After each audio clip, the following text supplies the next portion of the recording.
Oke, masih bersama saya Muhammad Fahri, pendamping paling kecek di Kota Palangan. Gimana kabarnya ibu-ibu? Masih semangat ya untuk mengikuti pertemuan biasa rutinan sebulan sekali P2K2 ataupun FDS. Sebelumnya ibu-ibu semuanya sehat semua ya? Gimana? Ibu Rina sehat? Alhamdulillah. Ibu Fatimah sehat? Alhamdulillah, sehat semua ya yang ada di sini. Alhamdulillah. Oh ya Bu, untuk pertemuan kali ini di modul 4 ini kita akan membahas tentang perlindungan anak ya ibu-ibu. Perlindungan anak. Jadi anak itu perlu kita lindungi ya ibu-ibu. Di modul 4 di sesi pertemuan kali ini akan membahas pada sesi yang kedua ibu. Sesi yang kedua dan sesi kedua langkah yang keempat, yaitu akibat penelantaran. Sebelum saya menjelaskan akibat penelantaran, kembali lagi mengulas kembali lagi tentang materi yang kemarin. Penelantaran itu apa Ibu Fatimah? Iya, benar sekali. Penelantaran adalah tidak dilakukan kewajiban ataupun tanggung jawab dari seorang orang tua kepada anaknya untuk memenuhi kebutuhan dasar, termasuk kasih sayang ataupun perhatian terhadap anak. Nah, anak terlantar adalah anak yang karena suatu sebab orang tuanya melalaikan kewajiban sehingga kebutuhan anak tidak terpenuhi dengan wajar, baik secara rohani maupun sosial ibu-ibu ya. Nah, kita semua yang hadir di sini, ibu-ibu yang hadir di sini, pastinya semuanya ibu-ibu punya anak kan, dan jangan sampai ibu-ibu semua itu menelantarkan anak-anak jenengan, karena kita tahu ya ibu-ibu, yang namanya anak adalah investasi bagi kita sendiri Bu, bagi kita untuk kemudian hari. Kalau anaknya itu hasilnya menjadi anak yang buruk, efeknya kan ke kita sendiri, ke orang tua. Nah, di sini akan kita jelaskan, kita bahas bareng-bareng ya ibu-ibu. Sebelum saya bahas ini, kita untuk menambah semangat kita ya Bu. Kita tepuk semangat dulu ya Bu. Atau tepuk hebat. Kita tepuk hebat dulu ya ibu-ibu. Masih ingat kan tepuk hebatnya semacam apa? Iya, kayak kemarin, benar sekali. Tepuk hebat. Kita hebat. Saya hebat, bermartabat. Alhamdulillah ya ibu-ibu, masih semangat, masih ingat dengan yel-yel yang biasa kita lakukan. Oke, kembali lagi ke pembahasan cara mencegah penelantaran.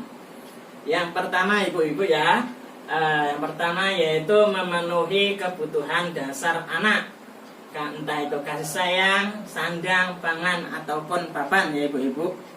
Nah, sebelum membahas pencegahan terlebih dahulu saya ingin menanyakan nih sama ibu-ibu, contoh penelantaran yang sering terjadi di lingkungan terdekat ibu ataupun bahkan di keluarga ibu sendiri itu apa? Coba Ibu Rina sampaikan. Oh iya. Terus kalau Bu Fatimah? Oh iya. Ya, banyak sekali ya ibu-ibu contoh-contoh penelantaran anak Bu.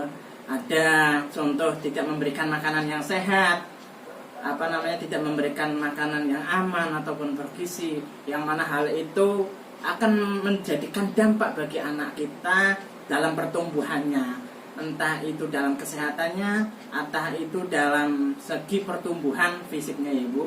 Terus contoh penelantaran yang lainnya yaitu tidak diberikan tempat tinggal dan pakaian yang layak. Kita punya anak, kalau kita punya rezeki, sudah selayaknya Bu kita memberikan pakaian yang layak. Layak itu nggak harus bagus ya Bu, layak itu nggak harus bagus. Layak itu yang pada umumnya saja, umumnya orang itu pakai pakaian, pakai celana, ya gitu aja, nggak harus mewah-mewah, itu nggak harus Bu, yang penting layak. Tidak pernah diberi waktu ataupun kesempatan bermain. Nah, bermain ini salah satu kebutuhan anak juga ibu-ibu. Walaupun bermain itu perlu kita batasi.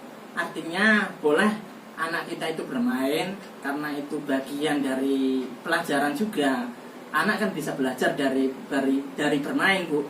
juga cara belajar dalam bersosial, cara belajar dalam bertutur kata, itu kan salah satunya dengan bermain juga.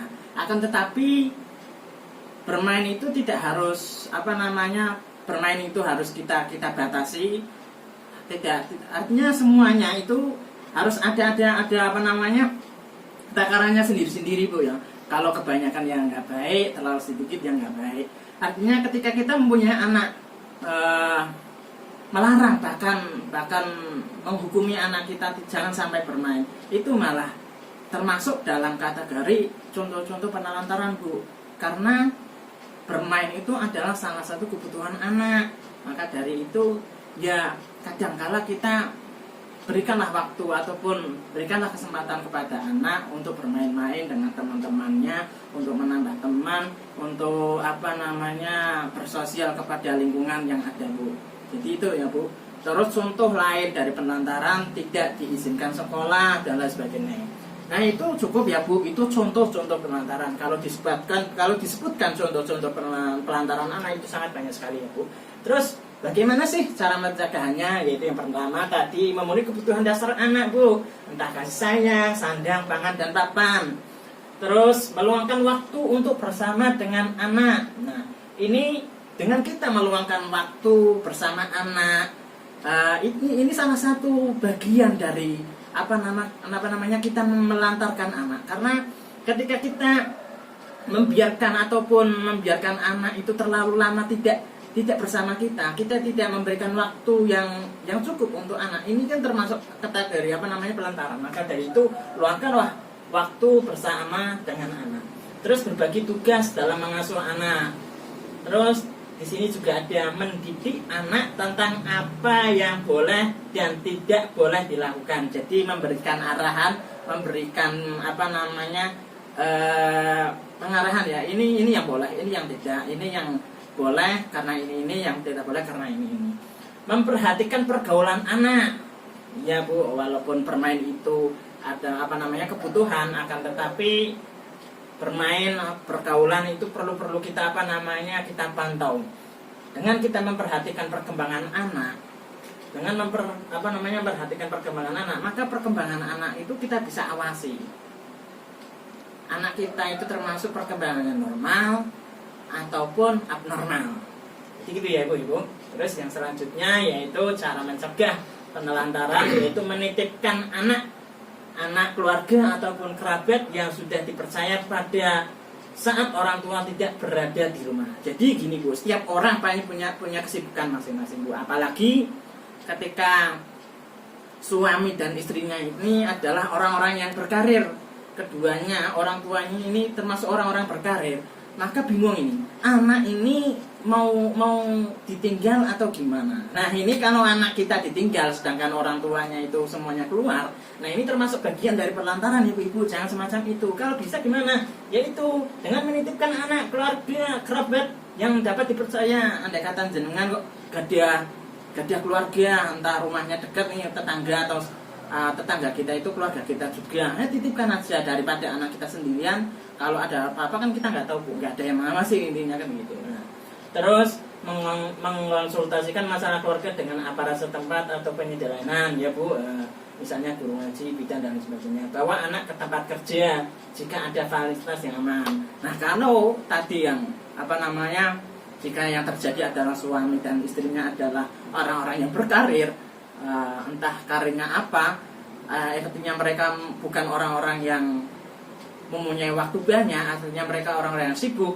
Ketika tidak ada teman terdekat ataupun tidak ada kerabat terdekat yang bisa membantu kita untuk dititipkan anak kita untuk menjaga sementara ketika kita mau pergi, ya paling tidak kita coba membawa anak kita ke kerjaan. Kalau kerjaan kita punya fasilitas ya Bu, ya mungkin. Terus terakhir Bu, konsultasi dengan pendamping PKH untuk membantu mencari solusi dan lain sebagainya. Itu saja Ibu-ibu, terima kasih, semoga bermanfaat. Jangan lupa apa yang kita sharingkan hari ini diaplikasikan ya Bu di keluarga ya Bu. Oke, terima kasih. Jangan lupa pertemuan besok bawa modul dan bawa buku pinternya Ibu-ibu, terima kasih.